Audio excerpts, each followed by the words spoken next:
अस्सलाम वालेकुम and hello दोस्तों। पाकिस्तान में कुछ दिनों से मीडिया पे कॉन्स्टिट्यूशन में 18th अमेंडमेंट या आइन में 18वीं तरमीम के ख़िलाफ़ और हक़ में बयानबाजी चल रही है और बहुत से लोगों की बातें सुन के मुझे अंदाज़ा हुआ कि अवेयरनेस की ज़रूरत है कि आखिर ये 18वीं तरमीम है क्या और क्यों सब पॉलिटिशियन इस पर लड़ रहे हैं। तो आज मैं इस वीडियो में आपको बताऊंगा कि आइनी तरमीम क्या होती है और कैसे होती है, 18वीं तरमीम थी क्या, ये क्यों पीपल्स पार्टी और PMLN लाए और कोरोना वायरस के दौरान ये दोबारा क्यों किस्सा छिड़ गया है, इसके फ़ायदे क्या हैं और नुकसानात क्या हैं। इस वीडियो के एंड पे मैं आपको बताऊंगा कि क्या इससे रियासत कमज़ोर हुई या नहीं और फाइनेंशियल प्रॉब्लम्स की जड़ भी ये है कि नहीं। मुझे आपकी सपोर्ट की ज़रूरत रहेगी, इसलिए इस वीडियो को लाइक करें, मेरा चैनल सब्सक्राइब करें और बेल आइकन पर ज़रूर क्लिक करें। अब बात करते हैं कि आइनी तरमीम क्या होती है। अमेंडमेंट या तरमीम वो चेंज या मॉडिफिकेशन होती है जो कॉन्स्टिट्यूशन में की जाती है। पाकिस्तान में कॉन्स्टिट्यूशन में अमेंडमेंट के लिए दोनों हाउसेज यानी सेनेट और नेशनल असम्बली की 2/3 मेजोरिटी या 2/3 अक्सरियत दरकार होती है और एंड में प्रेसिडेंट के सिग्नेचर चाहिए होते हैं। और अगर किसी सूबे या किसी प्रोविंस की पावर कम की गई हो उस तरमीम में, तो उस प्रोविंस की असम्बली से भी 2/3 मेजोरिटी से वो पास करवानी पड़ती है। अब बात करते हैं कि पाकिस्तानी आइन में की जाने वाली 18वीं तरमीम में आखिर था क्या। 18वीं तरमीम अप्रैल 2010 में पीपल्स पार्टी और PMLN की मुशावरत से पास हुई थी और तब यही दोनों पार्टीज पावर में थी, सेंटर में भी और पंजाब और सिंध जैसे बड़े सूबों में भी। वैसे तो इस तरमीम के अंदर बहुत सारी चेंजेस की गई थी, लेकिन चंद एक अहम ये हैं। सरहद सूबे का नाम बदलकर खैबर पख्तूनख्वा रखा गया था। तीसरी बार वज़ीर आज़म और वज़ीर आला बनने की पाबंदी भी खत्म की गई थी। प्रेसिडेंट से पार्लियामेंट गिराने की पावर वापस ली गई थी, जिसको 58(2) भी कहते हैं। चीफ इलेक्शन कमिश्नर अब गवर्नमेंट और अपोजिशन के मशवरे से आएगा, ये भी इसके अंदर था। कॉन्स्टिट्यूशन को मुअत्तल करने को मुल्क से गद्दारी करार दिया गया था और मुशर्रफ के LFO को भी ख़त्म किया गया था। वफाकी मिनिस्ट्रीज हेल्थ यानी सेहत और एजुकेशन यानी तालीम समेत प्रोविंसेस को दी गई थी, उनके बजट समेत। प्रोविंसेस का बजट में हिस्सा भी बढ़ाया गया था। इसके अलावा सूबों को लोकल गवर्नमेंट इलेक्शंस करवा के पावर ज़िले की सतह पर ट्रांसफ़र करने का भी पाबंद किया गया था। लेकिन ये शोर इसमें से सिर्फ एक वजह से है जो मैं इस वीडियो में तफसील से आपको बताऊंगा। अब बात करते हैं कि 18वीं तरमीम आखिर पास क्यों करवाई गई थी। पीपल्स पार्टी और PMLN फौज की सियासत में मुदाखलत को ख़त्म करना चाहती थी और शरीफ बरादरान तीसरी बार वज़ीर आज़म और वज़ीर आला बनना चाहते थे। प्रोविंशियल पावर को बढ़ाना भी चाहते थे ताकि जब एक पार्टी वफाक में हुकूमत में हो तो दूसरी जो अपोजिशन में हो वो अपने अपने सूबे में वफाक से पूछे बिना कुछ भी कर सकें।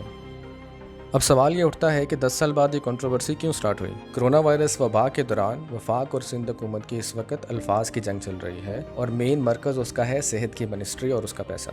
वफाकी हुकूमत के पास अब 18वीं तरमीम के बाद प्रोविंसेस की मिनिस्ट्री में मुदाखलत करने की पावर नहीं है। 18वीं तरमीम में जो मिनिस्ट्रीज वफाक से सूबों को ट्रांसफ़र हुई, आप स्क्रीन पर उन मिनिस्ट्रीज की लिस्ट देख सकते हैं। दो सबसे अहम सेहत और तलीम की वजारतें जिनको 18वीं तरमीम के बाद वफाक से सूबों को मुंतकिल कर दिया गया था, मतलब कि उनकी फंडिंग भी डायरेक्ट सूबों को अब मिलती है और प्रोविंसेस के पास पैसा भी पहले से ज्यादा आता है। जी हाँ, 57% यानी कि 57% तक टोटल फेडरल बजट का प्रोविंसेस को जाता है। वफाक के पास जो बचता है उसमें से अक्सरियत या तो दिफाई बजट में चली जाती है और या फिर कर्जों की अदायगी में चली जाती है। कोरोना वायरस वबा के दौरान वफाकी और सिंध हुकूमत के दरमियान अल्फाज की जंग चल रही है, जिसमें सिंध हुकूमत इल्जाम लगा रही है कि वफाक कुछ कर नहीं रहा और कोई पैसे नहीं दे रहा, और वफाकी हुकूमत ये कह रही है कि वो ज्यादा कुछ कर नहीं सकते 18वीं अमेंडमेंट की वजह से। और वफाकी हुकूमत जो कर भी रही है वो सिंध हुकूमत एक्नॉलेज नहीं कर रही। अकॉर्डिंग टू वफाकी हुकूमत, NDMA national disaster management authority एक वफाकी इदारा है किसी भी एमरजेंसी से निपटने के लिए, जो मुशर्रफ दौर में बना था। NDMA ने चाइना से मास्क और प्रोटेक्टिव इक्विपमेंट मंगवाए और कुछ अलीबाबा के ऑनर ने डोनेट किए, जिसे सिंध हुकूमत ने पास्ट के अंदर ये जाहिर किया कि वो सिंध हुकूमत ने खरीदे हैं। और उसके बाद सिंध हुकूमत ने बिजली के बिल्स माफ करवाने का ऐलान करने के बाद मीडिया पे आके ये बोला है कि वफाक पेमेंट करे। इसलिए वफाकी हुकूमत अब 18वीं अमेंडमेंट में नजरसानी की बात कर रही है, क्योंकि ये ऐसे ही है कि आप अपने फेसबुक पे लोगों के लिए फ्री खाने का ऐलान कर दें और भेज उनको दाता साहब दें। दोस्तों, 2019 में कराची के 3 हॉस्पिटल्स जो फेडरल गवर्नमेंट ने बनाए थे, उन पर सुप्रीम कोर्ट में एक केस चला था जिसपे फैसला सिंध हुकूमत के खिलाफ आया था, लेकिन सिंध हुकूमत ने अभी तक पावर्स वफाक को ट्रांसफर नहीं की रिव्यू पिटीशन की वजह से। उस केस के दौरान पीपल्स पार्टी के सेनेटर रजा रबानी ने ऑन रिकॉर्ड कहा था कि किसी भी हॉस्पिटल का कंट्रोल सूबे में वफाक नहीं संभाल सकती, सिर्फ फंडिंग कर सकती है। जैसे मैंने आपको पहले बताया था कि जब तक एक रेजोल्यूशन सूबाई असम्बली की 2/3 अक्सरियत पास ना कर दे, वफाक सिंध की हेल्थ मिनिस्ट्री खुद नहीं चला सकती। ना ही ब्लेम वफाक का बनता है, क्योंकि 10 साल से ये पीपल्स पार्टी की हुकूमत है सिंध में, हेल्थ मिनिस्ट्री भी वही लोग चला रहे हैं। इसके बावजूद पीपल्स पार्टी लीडरशिप और चीफ मिनिस्टर मुराद सईद मीडिया पे आके बोल रहे हैं कि वफाक इंटरफेयर करे, और जब वफाक करने लगती है तो सेंटर में बैठे रजा रबानी और बिलावल बोलना स्टार्ट कर देते हैं कि मैं कुछ होने नहीं दूंगा क्योंकि ये अनकॉन्स्टिट्यूशनल है। ये क्या ड्रामा हो रहा है? बिलावल, आखिर तुम चाहते क्या हो? एक बार बोल क्यों नहीं देते? इस सूबाई और वफाकी हुकूमत की जंग में निशाना सिंध की गरीब आवाम बन रही है। सिंध में इस वक्त कोरोना के केसेस पंजाब से भी ज्यादा हो चुके हैं, हालांकि आबादी के लिहाज से सिंध के केसेस आधे होनी चाहिए पंजाब से। और गोस्ट हॉस्पिटल्स के बेतहाशा शोज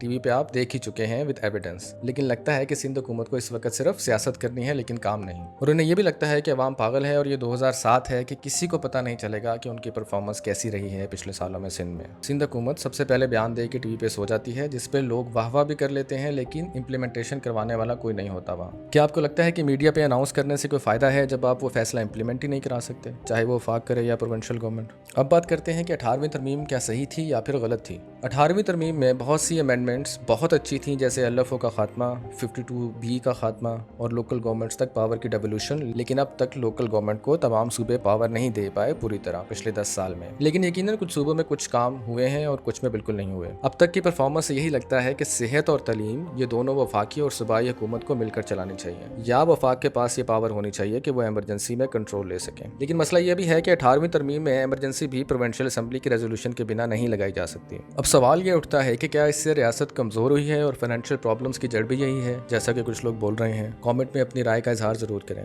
वफाक के पास अभी सिर्फ ये कंट्रोल है जो आप स्क्रीन पे देख सकते हैं, जिसमें finance, defence, foreign affairs, communication और रेवेन्यू के डिपार्टमेंट्स हैं। जैसे मैंने आपको पहले बताया कि दिफा और कर्जे की अदायगी के बाद वफाक के पास कुछ ज्यादा बचता नहीं है तरक्याती कामों के लिए। और जो तरक्याती मंसूबे वफाक करता भी है, मोस्टली उसके लिए उसे लोन लेने पड़ते हैं, चाहे कोई भी पार्टी पावर में हो। और इतनी कम पावर्स में वफाक फेडरेशन नहीं बल्कि कॉन्फेडरेशन लगता है, जैसे 2018 में खुद PMLN के साबिक़ वज़ीर आज़म और एयर ब्लू के ऑनर शाहिद खाकान अब्बासी साहब ने कहा था। अब यहाँ पे सवाल ये भी उठता है कि क्या कभी पार्लियामेंट्री सिस्टम हमें अच्छी लाइफ दे पाएगा, या पिछले 70 सालों की तरह पॉलिटिशियंस आपस में पैसे के लिए ही लड़ते रहेंगे, या हमें प्रेसिडेंशियल सिस्टम रास आएगा। इस पर मैं एक और वीडियो जल्द आपके साथ बनाकर शेयर करूंगा। मुझे आपकी सपोर्ट की ज़रूरत रहेगी, इसलिए इस वीडियो को लाइक करें, मेरा चैनल सब्सक्राइब करें और बेल आइकॉन पर ज़रूर क्लिक करें।